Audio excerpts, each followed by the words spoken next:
Assalamualaikum warahmatullahi wabarakatuh. Yang saya hormati, Bapak Ibu dosen serta teman-teman sekalian. Perkenankan kami dari kelompok 4 mempresentasikan hasil kajian dengan judul Pendekatan Historis dalam Studi Agama. Pada kesempatan ini, kami akan memaparkan bagaimana pendekatan historis digunakan untuk menelusuri asal-usul, perkembangan, serta dinamika agama dalam konteks sosial dan budaya sepanjang perjalanan sejarah manusia. Semoga apa yang kami sampaikan dapat menambah wawasan dan menjadi bahan diskusi bersama. Terima kasih. Perkenalkan kami dari kelompok 4, dengan beranggotaan 3 orang yaitu Fatimah, Imam, dan Zul.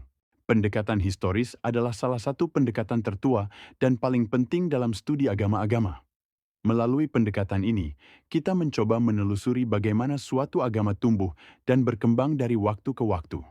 Tidak hanya melihat ajaran agama sebagaimana adanya saat ini, tetapi juga menelusuri bagaimana ajaran itu muncul, berubah, atau beradaptasi dengan berbagai konteks sosial, budaya, dan politik.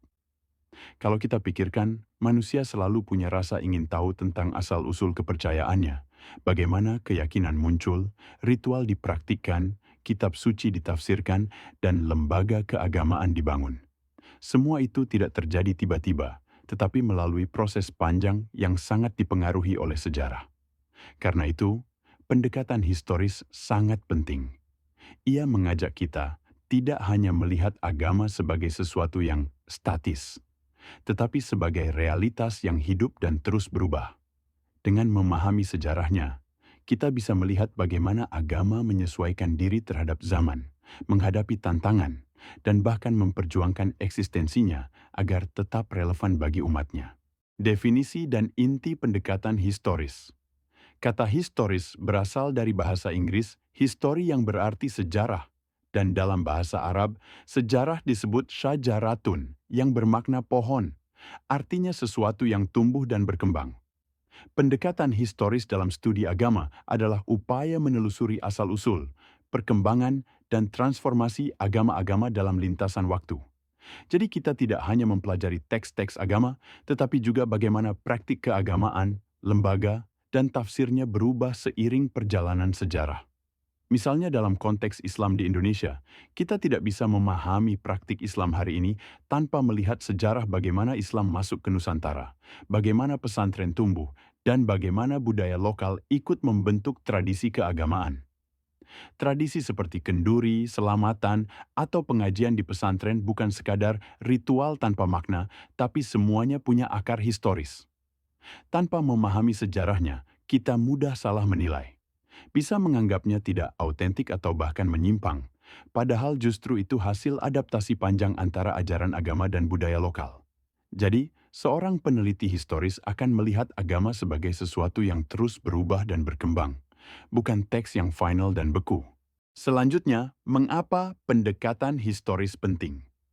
Mengapa pendekatan historis begitu penting? Karena hanya dengan memahami sejarah, kita bisa melihat agama sebagai fenomena yang hidup dan manusiawi. Pertama, pendekatan ini menolong kita menyadari bahwa agama tidak muncul dari ruang kosong, lah muncul dari pengalaman manusia, dari pergulatan sosial, konflik, pertukaran budaya, dan perubahan zaman. Contohnya, perkembangan Islam di Nusantara tidak bisa dilepaskan dari interaksi dengan budaya Melayu, Jawa, dan pengaruh kolonial Belanda. Kedua, pendekatan ini menegaskan bahwa agama itu tidak tunggal. Dalam satu agama saja ada banyak tafsir, aliran, dan perdebatan. Dengan menelusuri sejarahnya, kita tahu bahwa apa yang sekarang dianggap tradisional, mungkin dulu hasil inovasi baru. Ini mendorong kita untuk lebih terbuka dan tidak mudah menghakimi perbedaan. Ketiga, pendekatan historis membuat agama tetap relevan dengan zaman modern. Ketika masyarakat menghadapi tantangan baru seperti globalisasi, teknologi, atau isu sosial, kita bisa belajar bagaimana agama di masa lalu merespons perubahan-perubahan besar. Dari situ kita bisa menemukan inspirasi bagaimana agama menyesuaikan diri tanpa kehilangan jati dirinya. Nah, selanjutnya yaitu pembahasan karakter dan prinsip pendekatan historis. Menurut Kurt Rudolph, studi sejarah agama punya beberapa prinsip penting. Pertama, studi ini bersifat ilmiah dan kritis. Artinya, tujuannya bukan untuk menyebarkan keyakinan, tapi untuk memahami secara objektif bagaimana peristiwa keagamaan terjadi. Sejarah agama tidak menilai benar salahnya keyakinan, tapi mencoba memahami bagaimana keyakinan itu tumbuh. Karena itu, seorang peneliti harus bisa menjaga jarak dari klaim teologis dan melihat agama secara ilmiah. Kedua, studi ini bekerja sama dengan banyak disiplin ilmu: filologi, antropologi, sosiologi, dan psikologi. Misalnya, dengan sosiologi kita bisa melihat bagaimana agama berfungsi dalam masyarakat. Dengan antropologi, kita bisa memahami simbol-simbol dan ritualnya. Ketiga, sejarah agama lahir pada masa pencerahan, di mana manusia mulai menggunakan nalar kritis untuk memahami dunia. Jadi, semangat dasarnya adalah pencerahan, toleransi, objektivitas, dan kemanusiaan. Dalam semangat ini, pendekatan historis tidak hanya memahami masa lalu, tapi juga membangun kesadaran bahwa memahami sejarah adalah bagian dari memahami diri manusia itu sendiri. Ia membantu kita menyadari bahwa manusia menjadi homo religiosus bukan karena dilahirkan begitu, tetapi karena mengalami proses sejarah yang panjang. Selanjutnya, yaitu proses dan tantangan penelitian historis. Penelitian historis tidak sekadar mengumpulkan fakta lama, tetapi mencoba memahami bagaimana fakta itu terbentuk dan apa maknanya. Biasanya peneliti memulai dengan menentukan fokus. Misalnya, meneliti sejarah pesantren di Jawa, perkembangan pendidikan Islam modern, atau tradisi kenduri di masyarakat lokal. Setelah itu, peneliti mengumpulkan berbagai sumber: manuskrip, arsip kolonial, dokumen pemerintah, catatan lisan, bahkan pengamatan terhadap praktik masa kini. Tahap berikutnya adalah kritik sumber. Peneliti harus menilai apakah sumber itu asli, siapa penulisnya, apa latar belakangnya, dan apakah ada kepentingan tertentu di balik penulisan itu. Kemudian dilakukan kontekstualisasi, menempatkan peristiwa itu dalam situasi sosial, politik, dan budaya masanya. Misalnya, memahami pendidikan Islam di masa kolonial tidak bisa dilepaskan dari kebijakan Belanda dan gerakan modernisasi. Akhirnya, peneliti membuat analisis tentang perubahan dan kontinuitas. Apa yang berubah, apa yang tetap, dan mengapa. Dari situ, lahirlah pemahaman yang utuh dan manusiawi tentang agama sebagai fenomena sejarah. Tapi tentu saja, penelitian historis punya tantangan. Sumber yang hilang, bias penulis, dan interpretasi masa kini yang kadang memengaruhi cara kita membaca masa lalu. Selanjutnya, contoh penerapan di Indonesia. Untuk memahami penerapan pendekatan historis, kita bisa lihat beberapa contoh di Indonesia. Pertama, penelitian Rahmat Effendi tentang pendidikan Islam modern menunjukkan bagaimana pesantren berubah dari lembaga tradisional menuju lembaga yang lebih modern dan terstruktur.